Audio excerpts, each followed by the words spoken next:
Rodinný dom v obci Vyšný Orlík, len pár minút od okresného mesta Svidník. Tento dom sa nachádza na rovnatom pozemku o rozlohe 744 m2 a je napojený na inžinierske siete, voda, plyn a elektrika. Pri vstupe do domu sa po pravej strane nachádza priestor vhodný na sklad. Naľavo je plynový kotol s ohrevom vody. Priestranná chodba ponúka možnosť vybudovania schodiska vedúceho do podkrovia. Toaleta je samostatná. Kúpeľňa je rekonštruovaná. Je tam priestor na práčku, umývadlo a veľký sprchový kút. Obývacia izba je svetlá vďaka dvom veľkým oknám. V kuchyni je dostatok priestoru na stolovanie aj na väčšiu kuchynskú linku.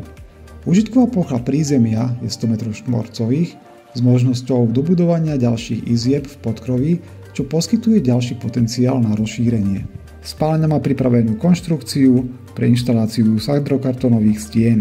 Dom je vybavený novým plynovým kotlom, modernou elektroinštaláciou a zníženými sadrokartónovými stropmi. Steny sú tiež pokryté sadrokartónom, čo prispieva k modernému vzhľadu interiéru.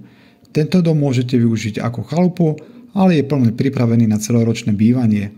Veľkou výhodou je blízkosť autobusovej zastávky priamo pred domom, čo poskytuje skvelé dopravné spojenie.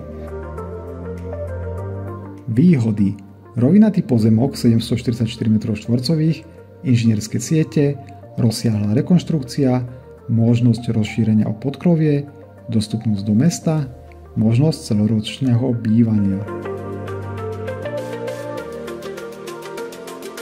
Neváhajte a dohodnite si obhliadku ešte dnes. Tento dom je skvelou príležitosťou pre tých, ktorí hľadajú pokojné bývanie s potenciálom na úpravu podľa vlastných predstav.